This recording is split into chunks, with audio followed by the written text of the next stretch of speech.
A loan that requires no collateral security. Obnoxious interests and harassment. You just pay the money, that's all. The online loan apps many can't talk about in urban Uganda, but are secretly using. There is no text that I'd ever received that was calm. Every text was threatening.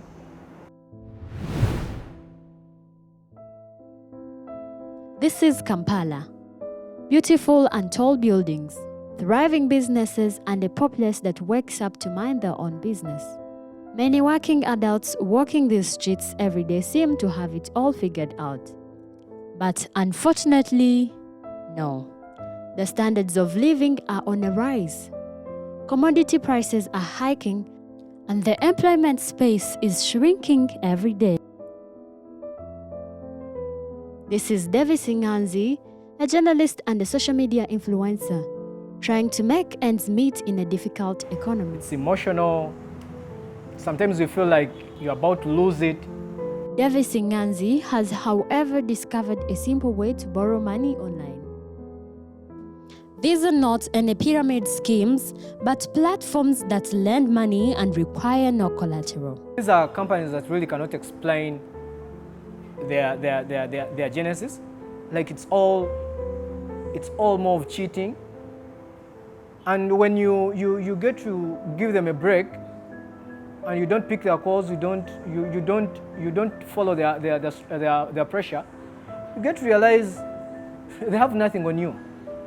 So I've given it an opportunity, and I'm really relaxed. I feel like it's okay. Nganzi is not the only one. There are thousands of youth choking on debt with these apps.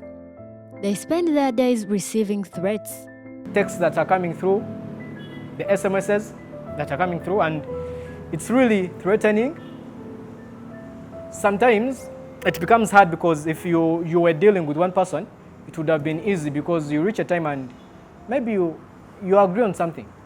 But today you're talking to a different person, and tomorrow you're talking to a different one. There is no text that I'd ever received that was calm. Every text was threatening. We know where you are. We can get you whenever we feel like we can. The Bank of Uganda says they have no knowledge on these apps. They direct us to Uganda Microfinance Regulatory Authority for further guidance. It's an uphill task here too. At first, they are hesitant to talk about the apps. I give comments on these apps. You know, they are too controversial. We are lucky to find them in a meeting with money lenders. Unfortunately, no proprietor of any of the apps is present. Omra finally speaks to us. Those trading apps on social media, Bank of Uganda has not licensed such an app. From the horse's mouth, these apps are illegal. After defaulting, different phone numbers call you, threatening to contact all your phone contacts once you fail to pay. For now, let's go practical. We're requesting for a loan from one of the apps called iSente. We will deliberately run down the given 14 days to see what happens.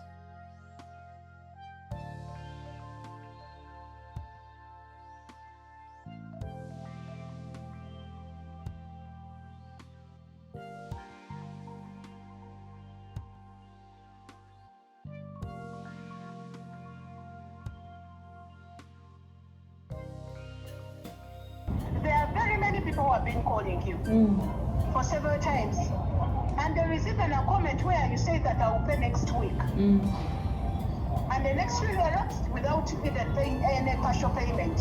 And so you have to understand why a person gets a loan. That means they are not able, they don't have money. So you just pay the money, that's all. So just pay back the money in good faith. Okay, I will do that.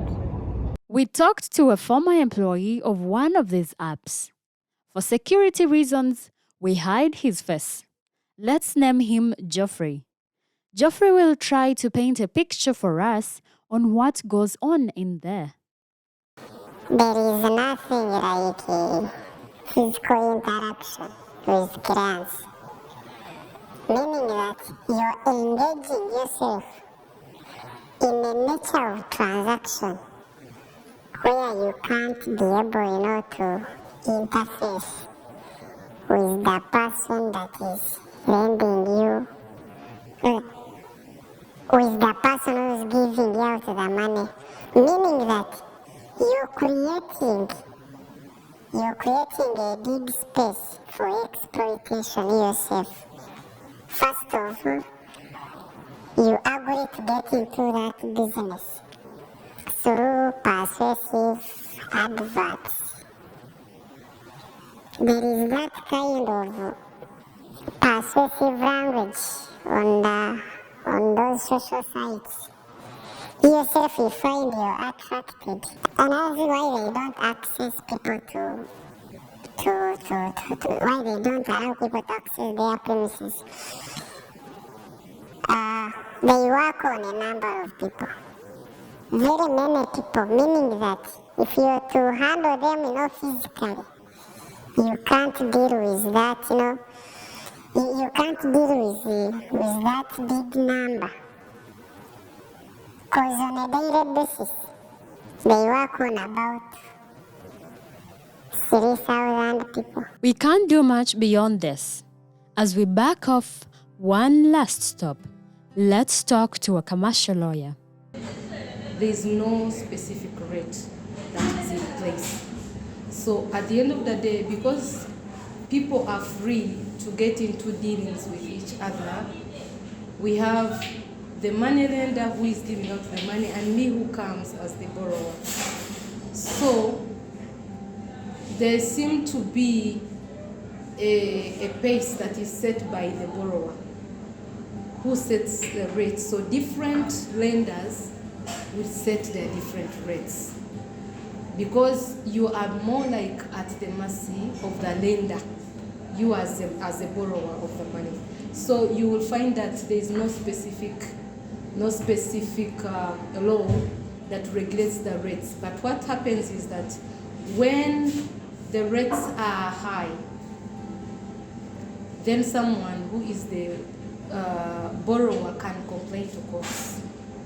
And courts have come in, we have had several cases where courts have come in and they have reopened these transactions to say no, these were excess or unfair.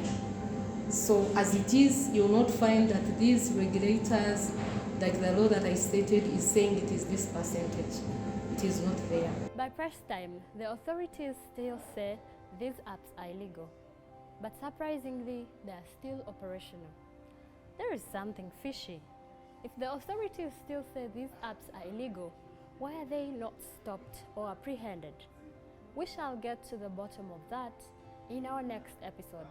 But all we know from our law expert is that the courts of law have provisions that protect the borrower's rights from exploitation. See you in the next episode.